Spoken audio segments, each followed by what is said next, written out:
Jerry Jones agrees the Cowboys are rebuilding in new interview. Well folks, Dallas Cowboys owner and general manager, Jerry Jones, is back doing the thing he does best, creating media headlines. On Friday, Jones hopped on the radio and joined 105.3 The Fan to discuss the team and its future. Here, the infamous leader of the front office admitted that the Cowboys are in a soft rebuild.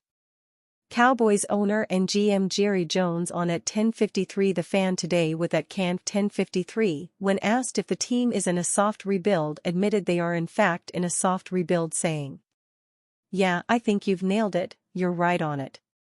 Kevin Gray Jr.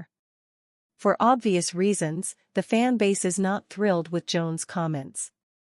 Some are saying if it is a rebuild, why dole out so much money in recent contracts to Dak Prescott and CeeDee Lamb, while others just don't like the message the owner is sending. No matter how you look at it, this is a clear indication that the front office knows this roster is more of a soft rebuild than a championship contender. What does this mean for the near future in Dallas? That's what we're here to examine. Two football players in jerseys posing on a field with a stadium backdrop. Don't expect in-season trades by the Cowboys. If you're hoping the Cowboys pull another Amari Cooper move out of their hat, you may want to change your expectations. We have heard in recent days that the front office is not interested in making a move for All-Pro wide receiver Davante Adams, citing the need to keep their draft capital in the future and play their current guys.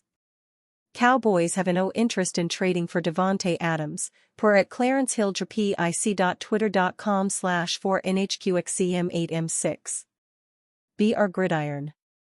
With that being the case for Adams, it will be the case for any other trade target you can imagine. It's a frustrating reality, that's for certain, but there is simply no chance the front office is going to be aggressive on the trade front in the midst of a soft rebuild. It's also probably the smart thing to do. As much as we'd all love a huge trade that brings in some premier talent, one guy is not going to take this roster from under construction to complete.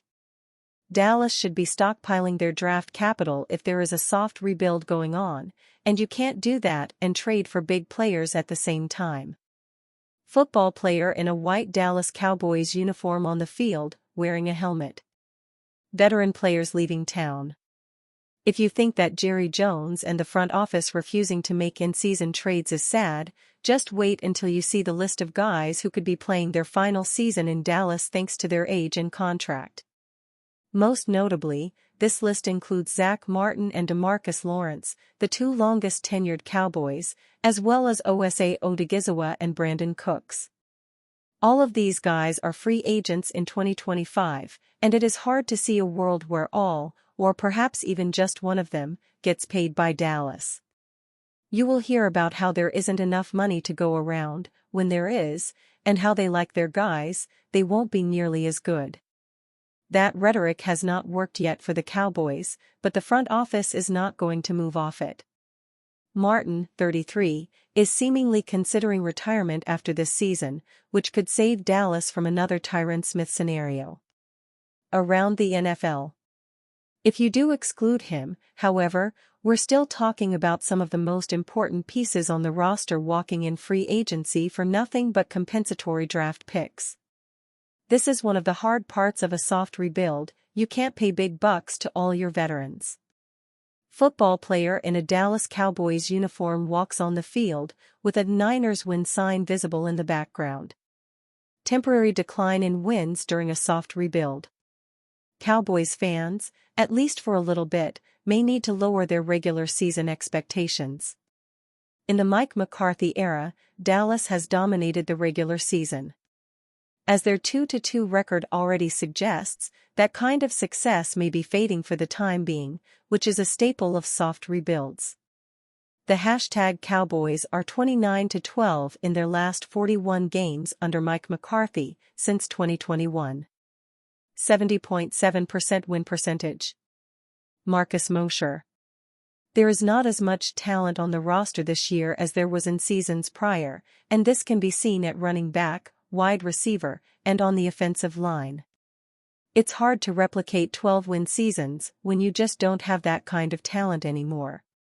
The key to a soft rebuild is keeping the core that got you to those high win totals, but replacing some talent with higher draft picks and fresh faces.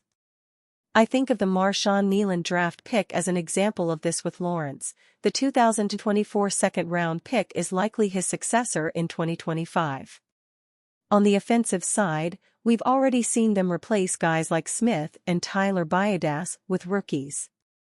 This is a strategy that can and has worked, but it hurts when you're so accustomed to winning. I'm a bit surprised Jerry Jones' ego is not standing in the way of the soft rebuild, but by the sound of his comments, the owner is all in. Steelers TJ Watt speaks out on late missed opportunity to beat Cowboys. Pittsburgh Steelers edge rusher TJ Watt responded to the defense missing an opportunity to recover a late fumble in the loss against the Dallas Cowboys. The Pittsburgh Steelers defense was pinned inside its own 1-yard line holding a 4-point lead during the final minute of regulation when linebacker Landon Roberts came flying over the line of scrimmage on second down. Roberts stopped Dallas Cowboys running back Rico Dowdle dead in his tracks and jarred the ball loose. Suddenly, the Steelers had an opportunity to secure victory with a fourth takeaway. But Cowboys quarterback Dak Prescott recovered the loose ball. Although the play resulted in a 3-yard loss, Prescott found Jalen Tolbert in the end zone for the game-winning touchdown 2 plays later. Steelers head coach Mike Tomlin lamented over the inability of his defense to recover Dowdle's fumble in the final minute of the fourth quarter.